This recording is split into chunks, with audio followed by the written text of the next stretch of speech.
Hello, and welcome to Denton's Tales of the Viking Age. And this time I'll be talking about JOL and Christmas, which, whether you say Skål or Ho, Ho, Ho, Merry Christmas, are really the same thing as far as the celebration of them is concerned, but called, of course, by different names. Now, how? How, you might ask, and indeed you probably will, can the pagan festival of JOL and the Christian festival of Christmas be the same in any sense? Well, they both happen at the same time, of course, towards the end of the month of December, though the reasons for them are totally different. But the celebratory aspect of Christmas, its traditions, its customs, everything in fact that makes Christmas Christmas is almost exclusively pagan in origin, mostly coming from the Old Norse. Yes, Christmas is pagan. Or rather, the traditional observances and festivities associated with it today have their origins in non-Christian religions, some contemporary with early Christianity, and others probably dating back long before, possibly centuries before the birth of Christ. Christmas itself, as a festival, obviously isn't pagan. I mean, it couldn't be, since it celebrates the birth of Jesus Christ. But its celebratory aspect certainly is almost totally influenced by things that derive from older and often more ancient traditions, as we shall see. And Jesus Christ himself, he has no connection whatsoever with that date, the 25th of December. Not the slightest. Of course, Christianity is itself very largely pagan. Well, not a pagan religion as such. Many of its doctrines, its practices, and festivals, again, had their origin in previous or even contemporary pagan beliefs before being accepted into Christianity and becoming a part of it, something I've spoken about in another video. So it is hardly surprising if Christmas is one of them, though I'm sure many people would be astonished to learn that the Christmas traditions in their original form have absolutely nothing whatever to do with the birth of Jesus, despite their association with that most Christian of festivals. And they're actually Scandinavian and Germanic pagan ones, stemming mainly from the Norse JOL. Now, similar customs can be found in Celtic and Slavic paganism, but in the specific context of the traditions at Christmas, it is from the Nordic and Germanic beliefs that most of what is done today derives. JOL was the midwinter festival in Scandinavia, and it began on the winter solstice, which is December the 21st, and lasted officially for 3 days, though it could be extended to around 12 days, from which we get the 12 days of Christmas. Rather obviously, I suppose. And it was enthusiastically celebrated, with feasting, banquets, games, songs, drinking, a lot of drinking actually, that was very popular, and general merrymaking, culminating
culminating with the Yule blot, or the Yule sacrifice, towards the end, though most of the festivities occurred over the first 3 days after the solstice. Those days were the official celebratory period. Now, the sacrifice, that didn't have to involve killing anything. It could be simply offerings of food or meat, as is done today, since we now consider killing animals in that context to be so very cruel, though of course we kill a lot of them, well, not always in the very nicest of ways, and eat plenty of them ourselves, but, well, that's another matter. In those days, animals such as goats and boars would be killed, and they would be offered to the gods, and especially horses, since horses were an integral part of the Norse religion, and a horse sacrifice would have been part of the festivities and the meat eaten along with the goat and boar meat. And horse liver. Now, horse liver was a special treat. It was quite a delicacy, and if you got a slice of the liver, you were being favoured. The Christian Church apparently considered eating horses as decidedly evil. Oh yes, very, very evil, in fact. Now, goats, boars, chickens, geese, ducks, pigs, they were fine. That's fine. Eat as many as you want. Stuff yourself with them. But horses, oh no, horses were apparently very bad and definitely off the Christian menu. And to keep it that way, Pope Gregory III actually banned the practice of eating horse meat in 732 AD, and that took care of that evil culinary abomination. And of course, pagans took not the slightest notice of that. Now, there are suggestions that the festival didn't actually coincide with our December the 21st due to calendar differences between then and now, but that isn't really relevant to what I'm talking about. The names Yule and Yuletide to describe the festive season derive, of course, from the Norse word Yule, and it was often called Christmas tide in later centuries, though the word Yuletide is first recorded only as late as 1475. Christmas is known today as Jol in Iceland and the Faroe Islands, still using the Old Norse name, and as Yule in Norway, Sweden, and Denmark. But before we get into the actual pagan celebratory connections with Christmas today, there was what one might call a pago-Christian celebration, for want of a better term, in Norway during the 10th century, which I think many people today might like to see reintroduced. It had some rather interesting features. King Håkon Haraldsson, known as Håkon the Good, and I can see why, the son of King Harald Finehair, who ruled Norway from 934 to 961 AD, attempted to bring Christianity to his country, rather unsuccessfully, as it turned out, because he wasn't an intolerant man, and he didn't try to use force to convert people. He was quite happy to allow those who wished to remain pagan to do so, simply trying to influence them, if you like, to change their faith rather than pressure them, unlike rulers who came after him. Clearly he understood that forced conversion is seldom, if ever, genuine. Those convinced against their will remain of the same opinion still, as the saying is. But one of his decrees was rather popular, and that was that the Norse Jol and the Christian Christmas should be celebrated together, integrating their respective practices to some extent. Probably he was hoping that that would induce more people to convert to the new faith. It would get them interested, get them asking questions, and perhaps induce them to convert. But he further ordered that each free man must drink a specified quantity of ale or mead, and to continue to celebrate until every drop of it was gone. As long as there was a drop left, you kept on celebrating by royal decree. Working out precise measurements from those times is a bit hard, but given that, as far as we can make out, the drink to be consumed amounted to 4 gallons, it seems doubtful that very many people would have been overly steady on their feet by the end of the festivities. That was the only legislation in history, as far as I'm aware, that punished someone for not getting drunk, since not doing one's alcoholic duty would involve a fine. I'm sure King Håkon must have been very popular indeed with pagans and Christians alike, as they propped each other up in various stages of inebriation. Long live King Håkon! Yes, Another drop left. The celebrations are over. Yes. You know, I think it would make a very popular bit of legislation in our own time. Can you imagine being stopped at Christmas and breathalyzed by the police, or the Gardaí, as we call them here in Ireland, which means guards? It might go something like this. How many drinks did you have tonight, sir? A dozen, is it? You look very sober to me, sir, so you do. You're not staggering, you're not slurring your speech. I can't get even a whiff of drink off you, sir. And I have reason to suspect that you have not been drinking. Blow into this, and don't stop until I tell you. That's it, keep blowing, keep blowing. That'll do. Oh, all right. I'm sorry to spoil your Christmas, sir, but you have failed the breath test. There's given a drop of alcohol in you at all. And I have now arrested you for driving while not under the influence of alcohol. Wouldn't that be interesting? Despite King Haakon's alcoholic decree, he achieved really little success with his conversion attempts. They were generally unpopular. The Norwegians apparently were quite happy with their own gods, and they had no interest in trading them for somebody else's, no matter how drunk they happened to be. So, what Christmas traditions do we owe to the Norse celebration of JOL? Which ones are not actually Christian? Well, to put it in a nutshell, almost all of them. One genuine Christian thing about Christmas is, of course, the fact that Jesus was born on Christmas Day, except for the fact that he wasn't. So even that is wrong. Jesus Christ has absolutely no connection with December the 25th whatsoever. That date was chosen as the birthday of Jesus by Pope Julius I in 336 AD, and the Pope had no idea on what date he was born.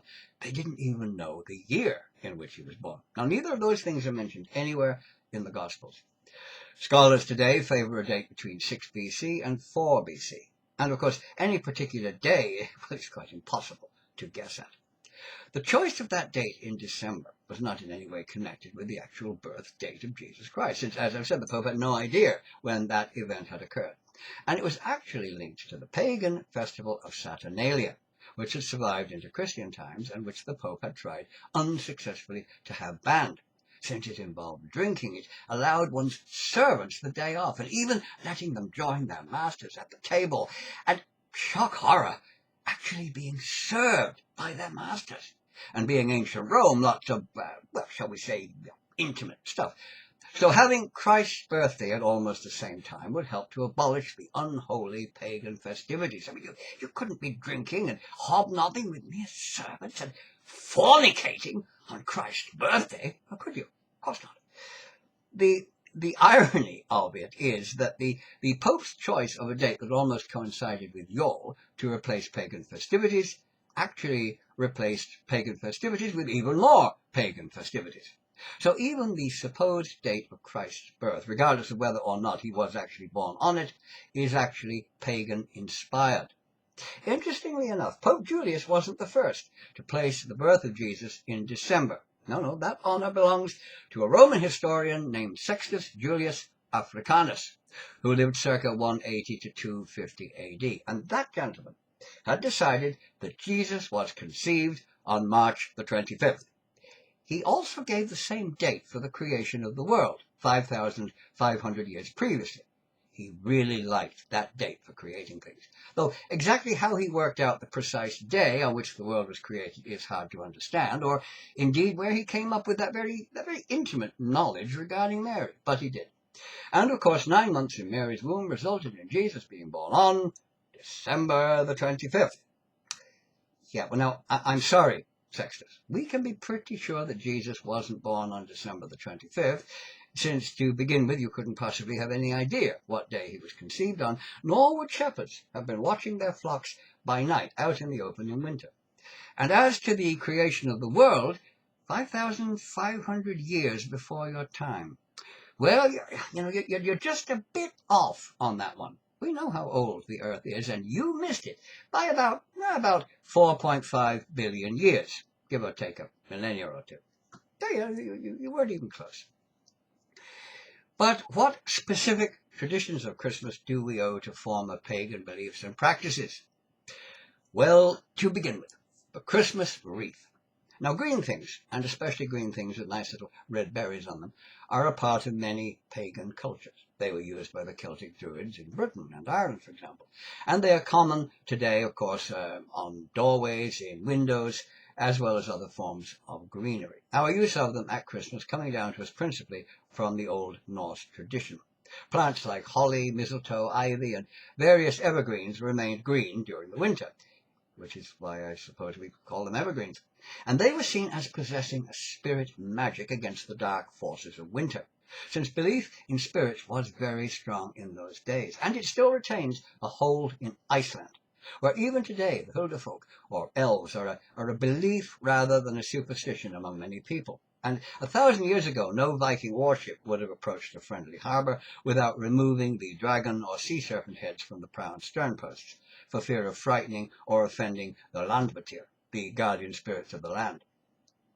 Now, wreaths, garlands, and bushels of these spirit-endowed evergreen plants would be hung up over doorways and windows to ward off evil things and negative thoughts, and they would be strung around the walls as well, providing both protection to the home and decorations at the same time, and making everything smell better. The strong, fresh scent of evergreens would freshen the otherwise rather stagnant and smoky house, and pine cones and pine needles were burnt to fill the home with their protective fragrance, acting as a sort of incense, since most houses, of course, in those days did not have chimneys. They had a long firebox or a hearth in the middle of the room, and they seldom had any windows to speak of. The smoke would spread up throughout the building, and it went out through a hole in the roof, or it didn't, depending on the direction of the wind. But of course, a central firebox in the home, rather than a fireplace with a chimney, meant that the odour of whatever was burnt would spread throughout the building, and burning pine cones, sap-filled wood, or pine needles would produce a very pleasant odour. The tradition of the holly and the ivy also comes from those times, one being seen as a male plant and the other as female, and both share a similar dark green colour, so the two were placed together, an attractive decoration that, of course, also possessed a sexual symbolism. Oh, yes. As Christianity replaced the old gods, the symbolism of the holly changed. The sexual aspect of it was dropped. You couldn't have that sort of thing, could you? And it became known in Scandinavia as Christ's thorn, from the crown of thorns supposedly worn by Jesus. Sex-free, and thus much more respectable. But even then, some early Christians didn't like its previous associations, and they tried to ban the use of all plants as decorations, ban them altogether, regarding their use as evil pagan symbolism with their connections to the various spirits of nature. But the advantage of keeping such traditions and adapting them to make Christianity more palatable to pagans won out. And so various pagan traditions, well, they simply changed sides, you might say. Pagan and thus very bad, rather cynically became Christian and thus very good, despite being, well, exactly the same as they were previously, which really didn't make a lot of sense. Mistletoe, another symbol of Christmas with a highly romantic connotation, which unlike holly and ivy it has retained. It has a very special place in Old Norse belief, since it was inadvertently responsible for the death of the beautiful god Balder, the son of Odin and Frigg, thanks to the trickster Loki. Who else? All the gods loved Balder, so much so that they had wished to keep him safe from harm. So Frigg called on everything in the 9 realms, demanding a binding oath never to harm her son. Water and fire, earth and rocks, trees, iron, all the other metals, all the animals, the birds, the creatures that crawled, all the poisons and sicknesses, everything across the 9 realms swore the oath never to harm him. Everything save one. She overlooked the mistletoe. Loki did not. He found out about the oversight, and being Loki, he used it to cause mischief. With Balder seemingly immune to anything that could harm him, the other gods, with a rather curious sense of fun, it must be said, started chucking things at him, which apparently was highly amusing, since everything just bounced off him. Stones, spears, rocks, axes, trees, throw a mountain at him. It didn't matter what they threw. Nothing could harm him. Everything just boom, bounced off. But Loki got the blind god Hodor, and he gave him a sharpened length of mistletoe, telling him to join in the fun. Go on, have some fun yourself. Throw it as hard as you can. And he pointed Hodor in the right direction, towards Balder. The mistletoe, the one thing in all creation he had no defense against, the one thing that knew nothing of the oath, pierced Balder's heart, killing him. Frigg's tears after the death of her son became the white pearl-like berries on the plant, but it was forgiven. The plant had been used by others. It was not guilty of any malice itself. And she decreed that mistletoe would never again be used as a weapon, and that she would send a kiss to all those passing beneath it, a gift in the memory of the beautiful Balder.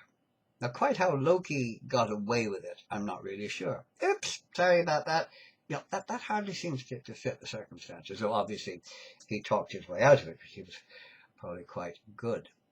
So mistletoe came to be seen as a symbol of love and friendship, a tribute to the beauty of Balder, and to be regarded as something to stand under while kissing someone. Though this symbolism comes from Scandinavia, the plant's name actually derives from Old English, the Anglo-Saxons calling it misteltan, from mistel, which meant dung, and tan, meaning a stick or a twig, the branch of a tree. The plant tree is actually a parasite. It's spread by bird droppings landing on other plants that it can grow on, hence the name. Should you be thinking of grabbing someone you like and planting a smacker on them under a sprig of mistletoe, I do hope the romantic setting won't be a bit spoiled by knowing that you are standing under something that dropped out of a bird's arse, the name of which literally means shit on a stick, and moving rapidly on from that to the Yule log. Now, the Yule log also derives from Norse and North Germanic pagan tradition, though its use today is in a far smaller and more manageable form, since in pagan times it was a whole tree. When a small tree would be cut down, the branches removed, and the entire tree being brought into the house, and one end put into the fire, so that it was large enough to gradually burn down over the midwinter festivities, being pushed into the firebox a bit at a time as it burned. And any remaining pieces of it would be kept to help light next year's log. In the meantime, the partly burned wood would be kept in the home to ward off all manner of things, including lightning, toothache, flies, and chilblains. The tree, of course, possessing its own spirits, and its unburned pieces bringing their continued protection to the home. The Christmas tree. Now, the Christmas tree, standing there with little decorations hanging on it and a fairy on top. Surely that's a modern Christian idea.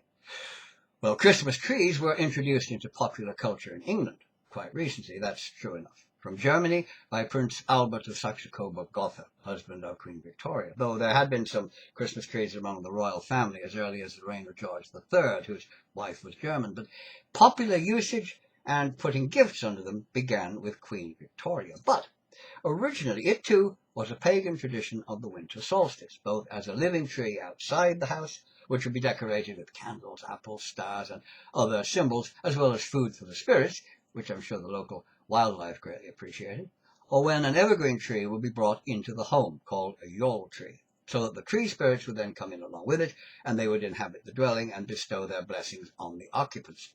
And the trees would be decorated with things like apples and stars and little treats like cakes for the spirits to enjoy. As with holly, the tree decorations continued, but significantly changed their meaning for the Christians. For example, apples that once would have been seen as the youth-giving apples of the Norse goddess Idun became the fruit of the tree of knowledge in the Garden of Eden, and stars became symbols of God and heaven, while the trees themselves, given their generally triangular shape, became symbols of the Holy Trinity. An excellent example of the very clever use of pagan symbols and traditions by the early church, just as they took pagan feast days and associated them with Christian ideas or saints, making it easier for pagans to accept them, as was done here in Ireland with the Celtic goddess Bridget, who had been seen as a triple deity, but the church reduced her to just one, popped a halo on her head, renamed her Saint Bridget, and she was worshipped on the same feast day as her pagan former self, and actually bringing much of her pagan symbolism and even ceremonies with her into Christianity. An everlasting fire, for example, which had been tended by female druids, but was then tended by nuns, or the famous St. Bridget's cross, made of twisted straw, which was simply a Christianized version of ancient Celtic symbols, also made from twisted straw, which there would have been plenty lying around. It was a brilliant use of psychology. Centuries before psychology was invented. The early church, they got there long before Sigmund Freud. He could have taken lessons from them. What about Christmas presents? Yes, there were gifts, though not in the modern sense of things wrapped up in pretty paper with ribbons and bows on them. Back then, a gift might be no more than giving someone food and drink, or just the pleasure of your company. The act of giving in itself was seen as a gift, regardless of what was actually given. How about hanging up the Christmas stocking and leaving milk and cookies for Santa and a carrot for Rudolph? Well, that comes from pagan tradition as well, since children would leave their shoes or boots by the hearth, filled with straw, as an offering for Odin's horse, Sleipnir, and in return Odin would leave little cakes, toys, or other treats, because Odin, like a certain rather, rotund gentleman in a red suit, rode out to bring gifts to those who had been good, which I'll come to in a moment. Christmas carols, too, predate Christian times. Special songs were composed and sung during midwinter, petitions to the gods for a good harvest in the coming year, or to wealthy persons in the hope of receiving gifts. This was known as wassailing or yol singing. Later it became caroling, and it continued down into Christian times and ever since, though not always enjoyed if those outside your door sound like a bunch of tomcats in heat. The Christmas ham. Now, the Christmas ham, too, is yet another legacy of the Norse peoples, and of course it would have been boar meat. The Yol boar representing homage to the god Freyr, who was said to ride on a gold-bristled boar named Gullinbursti, or Golden Bristles, which had been made for him as a gift. Freyr's feast day was December the 26th, which is hardly a coincidence, since, as I've said, the early church frequently adopted pagan festivals and ideas to make it easier to convert people who would be more ready to accept new ideas if they were similar to and occurred on the same dates as those they were used to. They would still be their things. Those with a special devotion to Freyr's sister Freyja might have seen it as the sow Hildisvini, battle swine, which she too rode a boar at times when she wasn't being drawn in her chariot by two cats. Another tradition associated with the Yol boar, though it was discontinued with the advent of Christianity, was the swearing of oaths while laying hands on the boar's bristle, the animal then being sacrificed to the gods, which of course Christians didn't do. They didn't sacrifice things to their god. And that made the oath binding. All oaths, of course, were considered binding to the Norse, but a Yol oath was even more so. Totally unbreakable, regardless of how impossible or stupid it might be, and even being drunk was no excuse, despite the considerable quantity of drink consumed at that time, even before King Haakon's edict.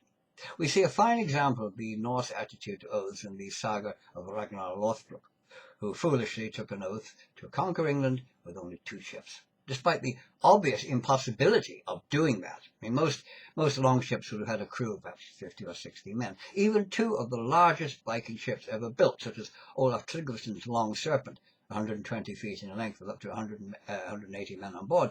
Even 2 of them would hardly carry a sufficient force to conquer a country.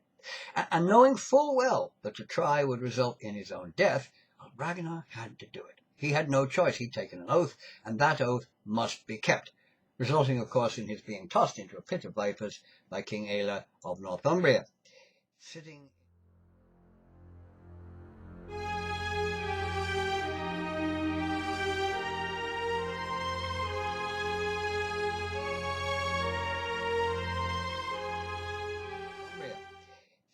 in a pit full of vipers is a very bad thing for one's health, as Ragnar discovered.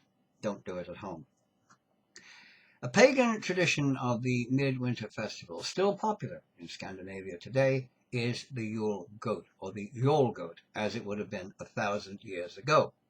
A little straw figure of a goat, tied up with red ribbons and used as a decoration in the home, on the tree, on the shelf, or so forth. And this is a Yule goat. This particular one was made in Sweden by the excellent Grimfrost Company.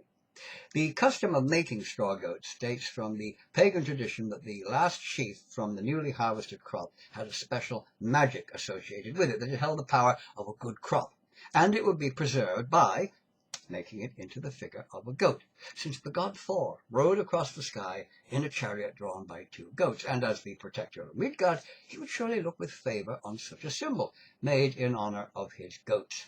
The figure would then be used in rites during the midwinter festival to ensure another good crop in the following year, thus becoming the Yule goat. Of course, the Yule goat in its original form, as it was used in those festivals, would have been considerably bigger than this one. It would have been very large. This is a tiny version suited for use in the home. But it is a living link in Scandinavia today with the pagan culture of 1,000 years ago. The religion may differ, the symbolism is different. It is relegated to the status of a decoration rather than as a tribute to a god and a harbinger of a plentiful harvest, but the little goat lives on as a reminder of the past. Another association with the Norse midwinter festivities is, believe it or not, Santa Claus himself. at least in the way he is seen as flying through the air to deliver presents, and even his reindeer. Odin was closely associated with the midwinter festival, one name for him being the Yolfather, or the Yol Father. And at that time he would ride out from Osgardr on his 8-legged horse Sleipnir, and he would travel around riding over the rooftops with his spear in his hand, visiting people in their homes and bestowing runes and other things as gifts. His 2 ravens, Hugin and Munin, flying ahead to see who was good and who was bad, listening at the smoke holes in the roofs of the houses to see how those within had behaved. That was the reason for children leaving out their straw-filled shoes. And the idea of Santa drawn by 8 reindeer, well, that derives from the image of the 8-legged Sleipnir. The name Santa Claus, incidentally, we owe to the Dutch Sinterklaas, a shortened form of his name, Sint Nicholas, which commemorates the Greek bishop Nicholas of Myra, who was born circa 288 AD and martyred by the Romans in 343 AD. Tradition has it on the 6th of December, which is his feast day, although he never actually went around lugging a sack full of toys. Centuries later, Dutch Christians took the idea and he became Sinterklaas, who rode across the rooftops on a white horse, bringing gifts to those who were good, and taking the concept of the 2 ravens who accompanied Odin, who were black obviously, and turning them into 2 black helpers, known as Svartepete, meaning Black Pete, who would carry the treats for the good children in their bags, and a stick to use on the ones who hadn't been good. And they would go ahead to listen at chimneys, just as Odin's ravens had done at the smoke holes. And Dutch children would leave out water, carrots, and hay for Sinterklaas's horse, as Norse children had done for Sleipnir centuries previously. Sinterklaas delivers the gifts on St. Nicholas's Eve, December the 5th, in the Netherlands, and on St. Nicholas's Day, December the 6th, in Luxembourg, Belgium, and Flanders, and the tradition can also be found in the former Dutch possessions around the world. Some modern scholars dispute the link with Odin, but the similarity seems too obvious to simply ignore it. Both ride across the rooftops, both have 2 black-coloured helpers who listen and tell them who's been good. There are calls from some people in Holland today for these Svartepete to be banned as racist, traditionally dressed as they are in Moorish costumes and depicted with black faces, though others see them simply as a harmless tradition. The Dutch version of Santa seen at Christmas parties or on children's TV shows is often garbed much like a bishop, accompanied by the 2 black-faced helpers in colourful costumes and wearing turbans. So, you may ask, is there anything associated with Christmas that is not pagan in origin? Anything?